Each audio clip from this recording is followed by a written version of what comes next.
representative of our community. And so we have a lot of, since we're a tourist place, so there's hotels and restaurants and things like that. But then we have some industries, aerospace industry is big here, software industries. So we want to sort of get all those people in so we sort of understand what's happening with our community. And we just welcome people to join us when they can. That's great. So, and we also actively sort of went through and said, okay, who do we need to recruit to join our club? In some cases it was a person, in other cases it was people that others had dealt with. You know, if you're looking for accountants, we weren't looking for accountants, but I'm an accountant, so I'll say that's what we were looking for. And then you also focused on a younger age demographic? Right, yes. So yeah, so I think we've added several people sort of in the under 40 category. And we're also looking at different things, sort of different level, well, not different levels of membership, but in some cases the cost is important. That's pretty impactful. It probably costs a member $1,000 a year with between dues and meals and stuff like that. So we're always sort of looking for ways to make that more available to a broader spectrum of people. Absolutely. Miranda, I'll share a little bit about what our Coeur d'Alene Club is doing. I think it's kind of a 2-point that we have. The first thing is that recently we've really reached out to a lot of younger members and very dynamic group of young people that have joined our club within the last year, at least the last 18 months. And that has brought a new level of, I think, synergy and excitement to our club as they have brought in more of their friends and colleagues. And so we see just sort of how that is building on itself. When I joined our club, maybe 6-7 years ago, it was kind of, and I hate to say this, but it was sort of the, old white men kind of club. I mean, we have a lot of women, but it really was skewing very much on an older demographic. And the newer members that we have been able to bring in have really put a spark in, and Miranda is one of those. So, I mean, it's just great to have that energy. The other thing that we started last year is we are fortunate enough to have a page in our local business journal every month. And we really promote Rotary and what our club is doing, but not only what our club is doing, but what Rotary International is doing. So each month we take whatever the theme is for Rotary International, and we tie that into what our club is doing. So this month is actually women and children, or maternal and children health. And we're actually featuring Rolo Hippo and what that project is all about, and what our contribution is through what our club is doing and into the district. We also feature our new members. So it's one of those things where you see successful people joining, and that helps promote other successful people that want to come in. And we also have a feature called Rotarian of the Month, which we highlight one of our Rotarians who have done some wonderful thing in a volunteer space or some other venue, and we highlight them as well. We also highlight our Student of the Month. So it's really a great way to just, if people aren't familiar with Rotary, or maybe they are, but they don't know the scope of how we work on an international level, we kind of tie all that together every month. And I think it really has helped our club get the word out about what we do and who we are as the Coeur d'Alene Rotary, but also telling what Rotary International story in these small bits of, almost like, did you know that we do that Rotary International does this, and this is how your local club is supporting that. It's been very successful for us. Correct me if I'm wrong. Do we still allow members to do an advertisement in there to offset the price of that? No. Okay. This is there's no advertising in this. Okay. We've actually worked out an agreement with the local newspaper, and so yeah, it's basically our page that we control each month. So okay. Perfect. Thanks, Candace.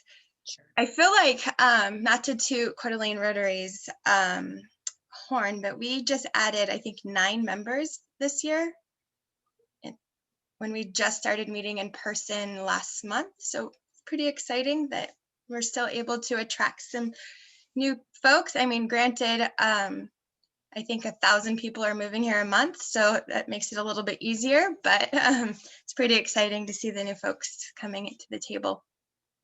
I'm Miranda. Hi, Sandy. I've had a hand up for a while, but like most teachers, you're ignoring that hand. There's so many things to look at. Well, as a longtime teacher, I can say that.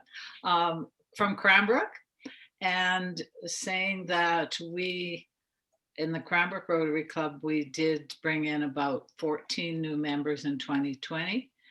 And we look at a few different things. First of all, when we are together, where there is a charge for meals and that, we as a club pay the meals of a looky-look, a person who would like to come in and look us over for a couple of times. So our members are encouraged to bring someone in to do that, and they get their free lunch and have a look at us. And then we also devised a form that you fill out to promote someone that you think would be a good Rotarian. And when that form is filled out by any member, then I will get in touch with whomever it was, invite them if they haven't been to a Rotary meeting, and tell them about our different types of membership, from family to corporate to individual. And we campaign for every type of membership, but we are looking at trying to make our club more dynamic for newer, younger members to carry on when we older ones disappear and ride into the sunset. So we make sure that we try to get a lot of hands-on jobs and things for them to do. If we're building trails, we have people who do things. We have a villa, we have a whole crew of fellas that come up and do our renovations and devote hours and hours. And people have joined simply to do that because that's what appeals to them. I've been campaigning for a number of years to find a way to cut the cost of what Rotary is, the $1,000 to $1,200 cost is too much for some people. The other thing I've been asking is that we cut back on this emphasis on perfect attendance. Many young people, many working people can't make every lunch hour or morning meeting, and we emphasize it too much. They can contribute to Rotary in many, many ways without attending every meeting. Another thing we've done is that every month we have, for internally, we have a business meeting which goes over all the things we're doing. Are we doing a project, like whatever the project might be? What are we doing? What's Rotary International doing? Is this Polio Plus time? Do we know about Shelter Box, and so on? So we do that once a month. We have guest speakers the other times, but once a month we just stick with our club. I'm sure there's other things we do, but you know, I'm old and I've forgotten them. So that's about it for Cranbrook Rotary. So something stuck out to me that I'd like to clarify is your different membership levels. Well, we don't care. We don't care if we have 10 retired lawyers or practicing lawyers. We just care that we have people who contribute. We don't care if they're what they do or what they have done. We don't care if they're green, purple, or polka dotted, or what gender they are. We do like to promote that we have equity, if at all possible. And we do like to promote younger, just for succession. But we don't care. We just want members who want to contribute to Rotary and have the Rotary view. I love that. The other thing that stuck out to me is your monthly business meeting, which definitely helps promote the internal brand among your membership. And I think that's really important to our members is to let them know what nationally, internationally, and even what our club is doing, because sometimes we get so busy that we don't even know what the focus for our club is. So I love that idea.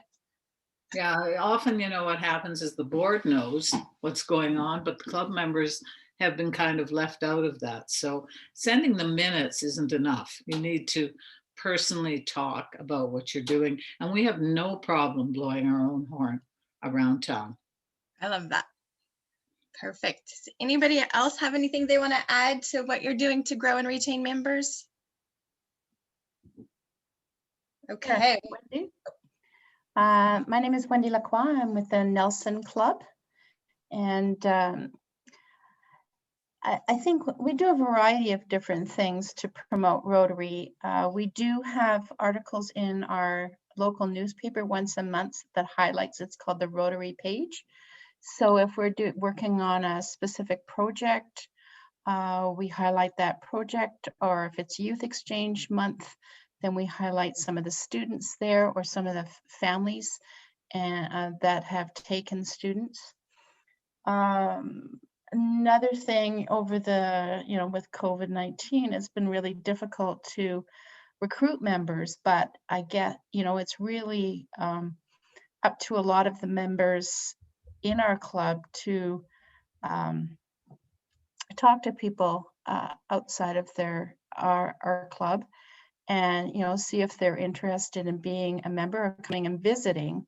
And we do what the Cranbrook Club does. We certainly, if we bring members to our club, we pay for their lunch for a couple of times and then they join. We have seen new member growth in the last I'd say this year, actually. I'd say, we're up about 5 new members.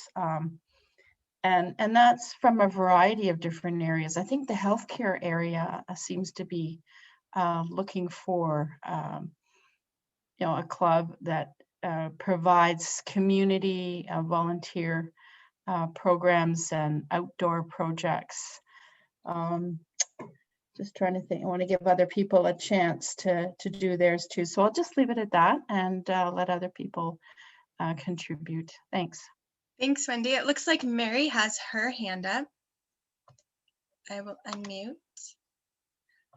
Oh, can you unmute? I think my phone was unmuted, but something wasn't. I'm from Colville, one of your rural groups, and I'll first start with a little story. Not this past summer, but the summer of 2019, a gentleman came to speak with us, and he looked around the room and said, I used to be a Rotarian, and you all look very different. So we felt very good about that because we've reached out, age diversity, different kinds of experiences over the years. And like I just heard from one of my colleagues, we have a once a month business meeting also, but the second half of that meeting, the first 30 minutes brings people up to date on things like the Rolo hippos. And we've adopted that and working with the Coeur d'Alene Club to add to the Rolo hippos from Colville. But then we highlight 2 members, and we started doing this, especially when we went to Zoom. And for example, I was teamed up with a brand new member. We both happen to be named Mary, and we're able to talk about our perspectives of Rotary from when I came into the group as the first of 2 women back in 1987-88, and how Mary Tingy, who just had a new baby, different age, obviously, and how 30 plus years later, how different it was for her and why she joined Rotary. So we're trying to grow and respect the history, but also move us forward. There's a newspaper type magazine that comes out once a month called the North Columbia Monthly, and it actually goes up into southern British Columbia. And once a month, we have a whole page that we're given to just talk about what Rotary's been working on, whether it's the Rotary Trail, or, for example, all the volunteers for the vaccine clinics that have been going on in our 3-county area of Ferry, Pondere, and Stevens County have been staffed by fellow Rotarians. And the last point I would make is that we realize that people wear so many hats in our rural community, they can't make all the meetings. So I remember being chastised for not showing up for some meetings, because I used to go to our state capitol a lot and talk about public health issues. And I looked at this older man member, and I was just about 40, and said, why don't you say it's good to see you instead of giving me a scolding for having missed a meeting? Well, we are a very welcoming club. We take people when they can be there, and we don't give them any kind of detriment. So that's how we're working on retaining membership, particularly, I think, in all of our challenging times. We're still meeting on Zoom and have been for this basically past year. So thanks for letting me tell our rural story. I love it. Thank you. So we have just about a minute and a half left in the breakout session. And we've touched the community and we've touched growing members, but we haven't touched what we're doing to grow the foundation. Does anybody have anything they'd like to share on that?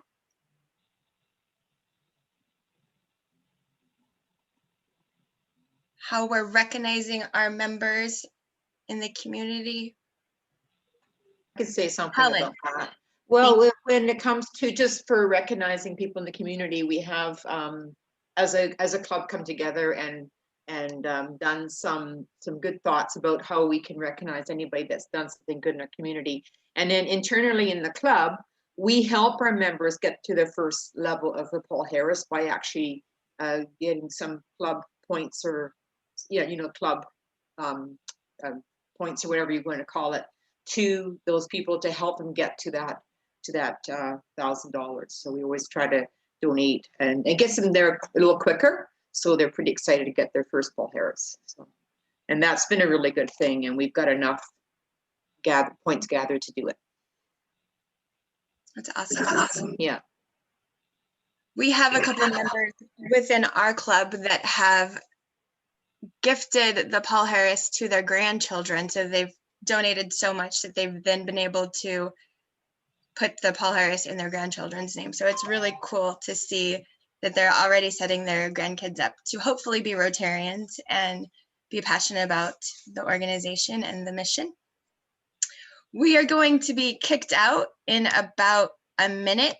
Does anybody have any closing comments or last minute things that they'd like to share? I love hearing that everyone is, well, not everyone, but I love hearing that other clubs are not afraid to share with their communities what they're doing through their local newspapers. It is really important. I'm hoping that you're all utilizing social media. I do want to remind you, I don't know if you guys read the monthly digest, and I will preface that I'm super new and kind of learning to navigate that whole process, and now it's changing. But feel free to always email me, whether it's an article or a social media post or anything that you'd want in the digest that you want to share with other clubs, because that does go to the entire district, and I'm always looking for more content. So it comes out the last Friday. That will give us time to talk more about what we're doing to support and promote recognition for the foundation. And it looks like Pierce would like to start. Well, actually, I was going to talk about some other stuff too, but for the foundation, we make a big deal about presenting people with their Paul Harrises. And one of our members, she's just really an eloquent speaker, and she'll do the presentations without telling you who it is. Because I remember once I was getting my Paul Harris +3 or 4, whatever it was. And so she's telling this story about this person. I go, well, that sounds kind of familiar. Well, then all of a sudden it was like, I knew she was talking about me, and I thought, how did she know any of this stuff? And but her presentations are so good, and everyone loves it when Angela Cochran comes up and gives those particular presentations. We can do those. But the other thing I wanted to say about sort of promoting Rotary in our community, we do a lot of joint ventures with other nonprofits in the Sandpoint area. And 5 years ago when I was president, it was our club's 50th anniversary. So we put on a big gala, and someone said, well, why are you bothering to do that? No one's going to give money for a Rotary project. I thought, well, that's sort of crazy. So anyway, so we had, it was more a celebration than a fundraiser. But the next year, our local library asked us if they could team with us on a fundraiser because they were expanding the library. So we did that for 2 years. And over the 2 years, we raised $50,000 for the library and probably about 25,000 for the club. And then the following 2 years after that, it was Food for Our Children, which is it provides meals even when school's not in session to children to make sure they have adequate things. And so the galas that we had with them were also both very successful. Well, with the first one we had was pretty successful. I think they got 20,000. And then the second year COVID hit. And so the club gave them money, but we always make sure that we fortunately have the editor of the local newspaper here. And so we're getting really excellent coverage now because we're working on cleaning trails. I think someone mentioned that. And there is a big deal for firewood for people that use fireplace, and that's their only source of heat. And usually they're seniors or just can't get firewood themselves. So we teamed up with another organization to do that. So, but actually, I think we've not done a great job selling the foundation to our membership. I think a lot of people, and we have a lot of newer members, don't really know what the foundation is or what it does. They've heard of Folio Plus and Paul Harris, but beyond that, there's not too much awareness. So we have to work better on that. This year, oh, Dave, go ahead. Oh, you have to unmute. Let me see if I can unmute you. Okay, finally. I'm from Nelson, the other club. Wendy is the other club. But we have 1/6 of our members on this screen. Our resident loudmouth is one of them. She makes the newspaper submissions and does a phenomenal job of doing getting across what we are doing in the community. It's on the same page as Wendy's Rotary page. We also have Lauren, who is our foundation chair, and he's in the middle of my screen. And he is also fairly loudmouthed when it comes to getting the foundation across. He does a phenomenal job. And I think our club does very well with the foundation. As far as membership goes, we've lucked into a couple of very young people who add phenomenally to our group. One of them has taken on, we've 3D printed a child's playground in our town. So it's a cement. The outside of it is in a cement or in the shape of a kokanee fish, and it's been 3D printed. And we've engaged a number of members of the community in that, and quite a few of them are younger. So it's starting to get known in the younger group of people that what Rotary does, and we're using that avenue to bring in some new members. We hope we actually get better attendance at Zoom meetings than we did at other meetings.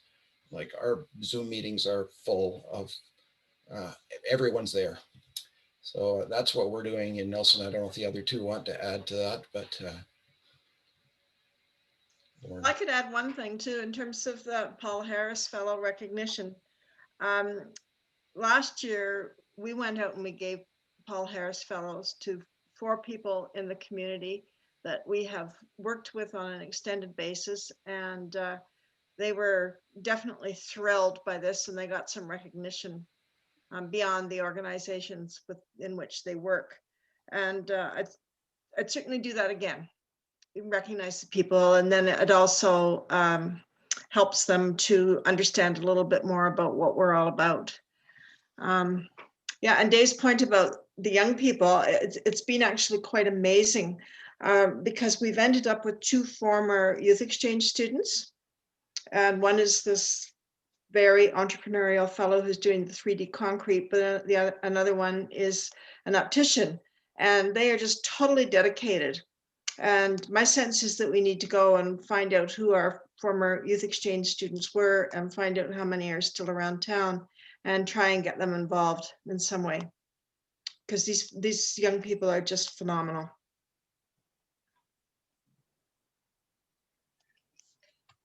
And if I can jump in, I would just add that Dave Simpson is the one who makes our Zoom meeting. We're just on Zoom, but we were on hybrid for a while in the fall, and hopefully we will get back to that in the not too distant future.